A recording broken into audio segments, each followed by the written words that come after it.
आत्मा नमस्ते। मैं आपकी अपनी एस्ट्रोलॉजर डॉक्टर मेघा गोयल।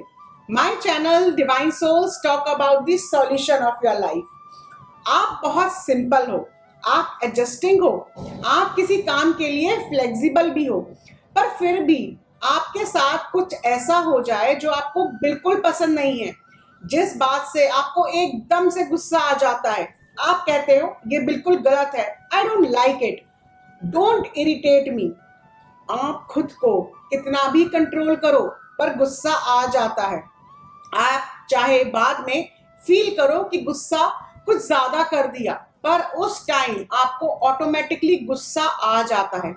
सबके साथ अपने अपने ट्रिगर पॉइंट्स होते हैं। हमारे भोलेनाथ, भोले भंडारी बहुत शांत प्रभाव के हैं, तभी तो उन्हें भोले कहा जाता है। कोई सच्चे मन से उनका जाप करे, उनको याद करे तो वो खुश हो जाते हैं। भोले जो एक बच्चे के समान भोले हैं, पर जब तपस्या का एंगल से हम देखें तो कठिन तपस्वी हैं। भोले एकदम शांत शीतल जल की तरह हैं, पर तेज उनका देखो तो सूर्य से भी अधिक तेज है। ऐसे हैं हमारे भोलेनाथ भोले भंडारी। तो जब भोले इतने शांत हैं तो आप अपनी जानकारी पूरी रखिए, गलतियां नहीं करिए, क्योंकि भोलेनाथ अपने भक्तों पे बहुत कृपा करते हैं, पर गलती होने पे दंड भी देते हैं। और अगर गलती बार बार करो तो बहुत परेशानी आ जाती है। इस बार के अधिक मास के सावन है तो आपको पूजा का अधिक लाभ मिलेगा, और जब ये मौका है तो गलतियां करके अपने लाभ को क्यों कम करना। आप एंड तक पूरा वीडियो देखिए, मैं आपको बहुत सी बातें बता रही हूँ।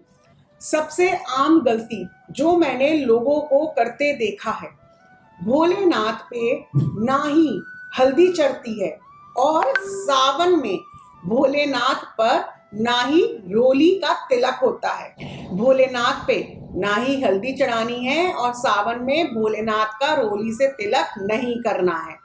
आपको सावन में रोली शिवलिंग पे नहीं चढ़ानी है। आप माँ पार्वती पे रोली चढ़ा सकते हैं, पर शिवलिंग पे नहीं। आपको शिवलिंग पे चंदन का तिलक करना है।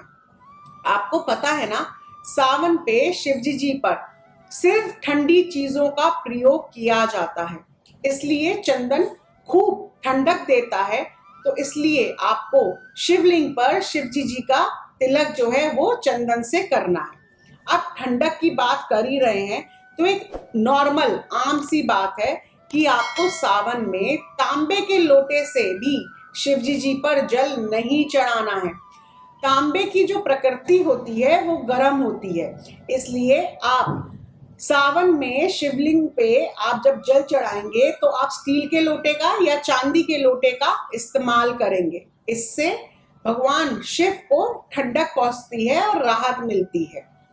अभी और भी बातें बता रही हूँ, पर अभी जो बताया ये आम बातें हैं, आम गलतियां जो आप सब करते हैं। फिर आप कहते हो इतनी पूजा करी पर फल नहीं मिल रहा, फिर आप उदास हो जाते हो। परेशान नहीं होना है, बस पूरी जानकारी से ध्यान देना है। मैं आपको सब बातें बता रही हूँ। अच्छा, सावन में अगर सिर्फ शिवलिंग की पूजा करेंगे तो भी आपको फल नहीं मिलेगा, क्योंकि सावन में हमेशा शिवजी जी के साथ पार्वती जी की पूजा की जाती है। भोलेनाथ पार्वती जी को बताकर ही सब कार्य करते हैं, तो माँ पार्वती को भोलेनाथ के साथ मनाना बेहद जरूरी है। पार्वती जी की पूजा के बिना आपकी सावन की पूजा अधूरी है। सबसे जरूरी, मैं अगर इस वक्त आपसे बात कर रही हूं और मैं इधर देखकर आपसे या उधर देखकर आपसे बात करूं तो क्या आपको अच्छा लगेगा? नहीं ना। तो पूजा करते हुए, जल चढ़ाते हुए आपका चेहरा, आपका फेस, आपका मुख किस दिशा में होना चाहिए, ये भी बहुत इंपॉर्टेंट है। आप जब पूजा करें सही डायरेक्शन में फेस कर कर, तो आपको ऐसा एहसास होना चाहिए कि आप शिव पार्वती के चरणों में बैठकर पूजा कर रहे हैं। पश्चिम में अगर आपका मुख होगा तो आप शिवजी जी की प्रेत की तरफ पूजा कर रहे हैं। दक्षिण में अगर आपका फेस होगा तो उत्तर में पार्वती जी का स्थापना है, तो आप पार्वती की तरफ पीठ कर कर पूजा कर रहे हो, ये भी गलत है। पूर्व में आपका मुख अगर आप पूजा करते हैं तो शास्त्रों के अनुसार पूर्व में मुख कर कर पूजा नहीं करनी चाहिए। उत्तम दिशा है, सही दिशा है उत्तर दिशा की तरफ आपको मुख कर कर भगवान शिवलिंग की पूजा करनी है, जल अर्पण करना है और विधि विधान से उनकी पूजा करेंगे तो आपको फल जल्दी से मिलेगा। खाने में आपको क्या ध्यान रखना है? सावन में प्याज लहसुन नहीं खाना और नॉनवेज तो बिल्कुल मतलब ही नहीं है। पर क्या आपको पता है सावन के महीने में बैंगन का भी सेवन नहीं करना चाहिए, वर्जित माना जाता है। वहीं सावन में दूध भी नहीं पीना चाहिए। सावन में आप दूध शिवलिंग पे चढ़ाते हो पर खुद आपको दूध नहीं पीना चाहिए। जितना कम से कम हो सके दूध आप पीजिए। अब कम से कम की मैं बात कर रही हूँ तो यहाँ पे मैं बात कर रही हूँ चाय में, कॉफी में आप दूध डालकर पी सकते हैं। अगर आप बच्चों की बात करें तो आप बच्चों को दूध देते हैं तो सावन के टाइम पे ये ध्यान रखें कि नीरा दूध नहीं दे, यानी कि सफ़ेद दूध नहीं दे।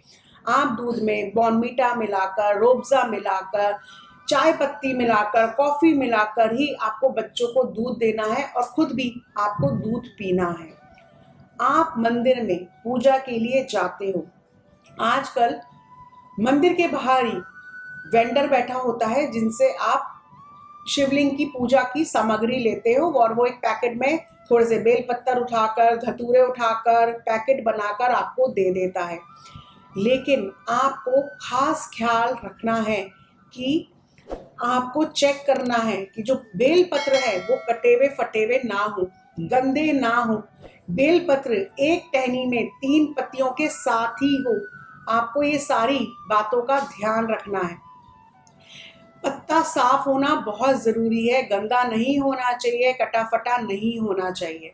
बल्कि अगर हो सके तो आप अपनी पूजा की थाली घर से ही लगाकर लेकर जाए। ध्यान से बेलपत्र खरीद कर उसमें से छाट कर साफ बेलपत्र साफ गंगा जल से धोकर अपनी थाली में रखें। धतूरा रखें, शुद्धता से थाली लगाएं। घर से ही आप घी का दीपक तैयार कर कर थाली में रखकर लेके जाएं, चंदन रखकर लेकर जाएं, पूरी थाली सजाकर फूल के साथ आप रखकर भगवान शिव जी के लिए लेकर जाएं। ऐसे आपकी पूजा और भी ज़्यादा शुद्ध होगी और पवित्र होगी और आपको फल देने वाली होगी। अगली वीडियो में मैं आपको भगवान भोलेनाथ पर क्या क्या सामग्री अर्पण करनी है वो बताऊंगी। अभी जो बताया उस पे आपका कोई और सवाल है तो आप कमेंट सेक्शन में लिखकर पूछ सकते हैं। बस गलतियां ना करें, मेरी वीडियोस देखते रहें, मैं आपको सब चीज़ें बताने की पूरी कोशिश करूंगी। खुश रहें, मुस्कुराते रहें और अपनी पॉजिटिव एनर्जीज यूं ही फैलाते रहें। जिन लोगों ने अभी तक अपना चैनल डिवाइन सोल सब्सक्राइब नहीं किया है तो तुरंत करें और बेल नोटिफिकेशन को भी प्रेस करें, जिससे आपको मेरी वीडियो समय समय पर मिलती रहे।